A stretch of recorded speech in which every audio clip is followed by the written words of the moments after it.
नमस्कार विद्यार्थी मित्रांनो, स्वागत आहे तुमचं आपलं चॅनल ए क्लास एज्युकेशन वरती। मित्रांनो, मागील व्हिडिओमध्ये आपण होमगार्ड संघटनेबद्दल संपूर्ण सविस्तररित्या माहिती घेतलेली आहे। नक्की पात्रता काय असायला हवी, त्यानंतर एक्झाम वगैरे कोणत्या गोष्टी घेतल्या जात नाहीत आणि तुम्हाला माहित असेल की तुमचं जे काही तुम्ही सध्या काम करत आहात ते करत करत तुम्ही या ठिकाणी अप्लाय करू शकता। तुमची शेती, तुमचा व्यवसाय सांभाळत तुम्ही या ठिकाणी अप्लाय करू शकता। ह्या गोष्टी आपण सगळ्या डिस्कस केलेल्या आहेत। त्यानंतर शारीरिक पात्रता काय असायला हवी, मैदानी चाचणी कशा पद्धतीने घेतली जाते, त्यानंतर त्याच्यासाठी किती गुण दिले जातात, सगळं आपण डिटेल डिस्कस केलेलं आहे। जर तुम्हाला व्हिडिओ हवा असेल तर याच व्हिडिओच्या डिस्क्रिप्शन बॉक्समध्ये मित्रांनो लिंक जी आहे ती दिलेली आहे, त्या ठिकाणी जाऊन तुम्ही सविस्तररित्या माहिती मिळवू शकता। आज आपण फक्त बघणार आहोत की फॉर्म कशा पद्धतीने फिल करायचा आणि ते पण तुमच्या मोबाईलवरती। तर मित्रांनो, मोबाईलवरती तुम्हाला क्रोम ब्राउझर जे आहे ते ओपन करायचं आहे। क्रोम ब्राउझर ओपन केल्यानंतर तुम्हाला राईट साईडला 3 डॉट दिसतील, त्यावरती क्लिक केल्यानंतर तुम्हाला डेस्कटॉप साईट जे असतं त्यावरती क्लिक करायचं आहे। मग तुमचं जे आहे इंटरफेस कम्प्युटर सारखा त्या ठिकाणी तुम्हाला ओपन झालेलं दिसेल। मग तुम्हाला गुगलवरती त्या ठिकाणी काय सर्च करायचं आहे तर महाएचजी महाएचजी सर्च केल्यानंतर तुम्हाला त्या ठिकाणी बघा अशा पद्धतीने इंटरफेस तुमच्या समोर ओपन होईल। इंटरफेस ओपन झाल्यानंतर बघा होमगार्ड डीएमएस लॉग इन जे आहे दिसत आहे फर्स्ट लाईनलाच, ते त्याच्यावरती तुम्हाला क्लिक करायचं आहे। मी स्टेप बाय स्टेप सांगणार आहे, या व्हिडिओ नंतर तुम्हाला कोणत्याही प्रकारचा डाऊट राहणार नाही। आणि मित्रांनो, एक गोष्ट लक्षात घ्यायची आहे की तुम्ही याकरिता होमगार्ड करिता तुम्ही ज्या जिल्ह्याचे रहिवासी आहात त्याच जिल्ह्याकरिता तुम्ही अप्लाय करू शकता, अदर जिल्ह्यात करू शकत नाही। सपोज तुम्ही छत्रपती संभाजीनगरचे रहिवासी आहात तर तुम्हाला छत्रपती संभाजीनगरच्याच होमगार्ड करिता अप्लाय करायचं आहे, अदर ठिकाणी चालणार नाही। तर बघा अशा पद्धतीचा इंटरफेस तुमच्या समोर ओपन होईल।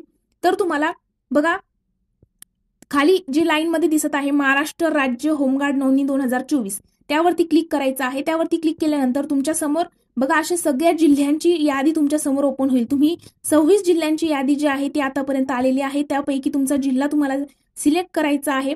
आणि बघा सिलेक्ट केल्यानंतर वरती अशा पद्धतीने बघा होमगार्ड नोंदणी 2024 ची जाहिरात, त्यामध्ये 26 जिल्हे खाली दिलेले आहेत। तर वरती तुम्हाला दिसत असेल राईट साईडला HGS एनरोलमेंट म्हणजे काय, तर त्या ठिकाणी क्लिक करायचं तुम्ही। एकदा HGS एनरोलमेंट वरती क्लिक केल्यानंतर तुमच्या समोर असे ऑप्शन ओपन होतील।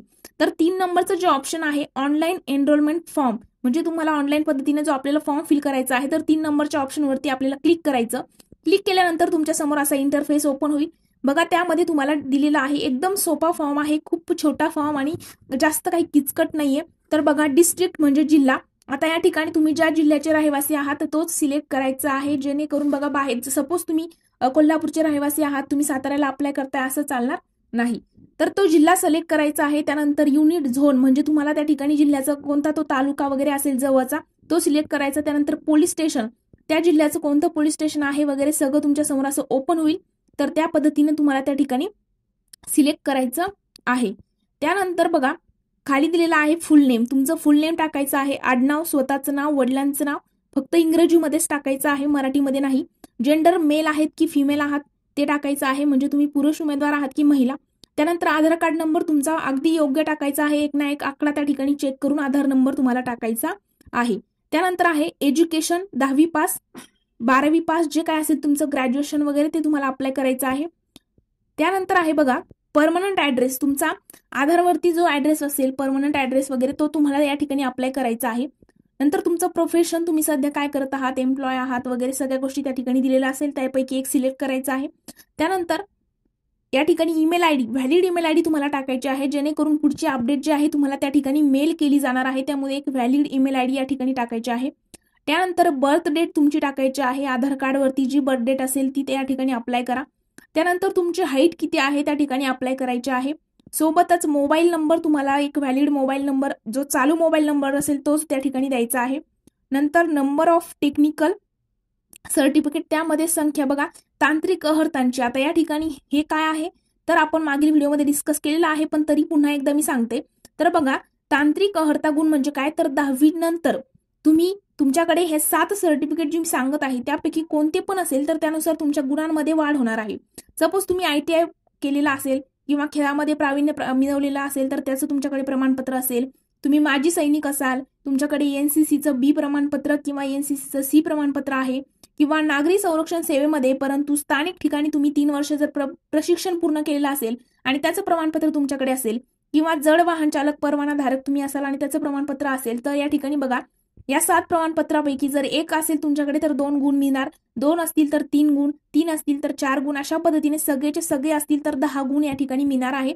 तर त्या ठिकाणी तुम्हाला सिलेक्ट करायचं आहे की तुमच्याकडे त्या ठिकाणी किती नंबर ऑफ टेक्निकल सर्टिफिकेट्स म्हणजे किती आहेत त्या 7 पैकी त्या ठिकाणी सिलेक्ट करायचं, त्यानुसार तुम्हाला गुण त्या ठिकाणी मिळणार आहेत. म्हणजे तुमची जी शारीरिक चाचणी होते त्यामध्ये हे गुण जे आहेत ते ऍड केले जातात. नंतर होमगार्ड, यापूर्वी तुम्ही होमगार्ड होतात का ते नो किंवा यस जे आहे ते सिलेक्ट करायचं आहे. मग पूर्ण फॉर्म फिल केल्यानंतर तुमच्या समोर जे आहे असा पद्धतीचा इंटरफेस ओपन होईल. त्यामध्ये मग पुन्हा एकदा तुम्हाला आधार कार्ड नंबर टाकायचा आहे आणि खाली बर्थ डेट टाकून सबमिट ऑप्शन जे आहे त्या सबमिट वरती क्लिक करायचं आहे. सबमिट वरती क्लिक केल्यानंतर तुमच्या समोर डायरेक्टली ऑप्शन येईल की प्रिंट काढायची आहे का या पोस्टची. तर तुम्ही त्या ठिकाणी फॉर्म भरण्याची जी तुमचा पूर्ण फॉर्म भरल्यानंतर त्या ठिकाणी ऑप्शन येईल प्रिंट. तर त्यावरती प्रिंट वरती क्लिक करून तुम्ही त्याचं PDF जे आहे तुमच्या मोबाईलमध्ये डाउनलोड करून घ्यायचा आहे तो फॉर्म भरलेला. तर अशा पद्धतीने तुम्हाला होमगार्ड भरतीचा फॉर्म जो आहे तो भरायचा आहे. स्टेप बाय स्टेप आपण अगदी सोप्या भाषेत समजावून मी सांगितलेलं आहे. तरी पण काही डाऊट असेल कोणत्याही पद्धतीचे त्या ठिकाणी तर तुम्ही कमेंट सेक्शनमध्ये किंवा आपल्या चॅनलच्या अबाउट सेक्शनमध्ये जी टेलिग्राम ग्रुपची लिंक दिलेली आहे त्या ठिकाणी तुमचे डाऊट विचारू शकता. आणि मित्रांनो, स्पर्धा परीक्षेची कोणत्याही MPSCच्या मार्फत येणारी कोणतीही एक्झाम असो, तुम्ही कोणत्याही एक्झामची तयारी करत असाल तर आपल्या चॅनलच्या अबाउट सेक्शनमध्ये जायचं आणि त्या ठिकाणी आपला टेलिग्राम ग्रुप जॉईन करायचा. फ्री स्टडी मटेरियल वगैरे सगळ्या गोष्टी तुम्हाला मिळणार आहेत. सोबत प्ले स्टोअर वरती आपलं एक क्लास एज्युकेशन ऍप आहे ते तुम्हाला डाउनलोड करायचं आहे. सगळ्या बॅचेस त्या ठिकाणी तुम्हाला मिळणार आहेत आणि आपल्या बॅचचं एक खास वैशिष्ट्य म्हणजे तुम्ही एक लेक्चर अनलिमिटेड वेळेला त्या ठिकाणी बघू शकता. बॅचची जर तुम्हाला डिटेल इन्फॉर्मेशन हवी असेल, किती फीस आहे कोणत्या बॅचची वगैरे, तर हा कॉन्टॅक्ट नंबर जो दिसतोय त्यावरती तुम्हाला कॉन्टॅक्ट करायचा आहे आणि बॅचची इन्फॉर्मेशन घ्यायची आहे. तर आज आपण इथेच थांबूया. जर तुम्हाला व्हिडिओ आवडला असेल तर व्हिडिओला लाईक, कमेंट आणि तुमच्या मित्रांसोबत देखील शेअर करायला विसरू नका. Thank you so much.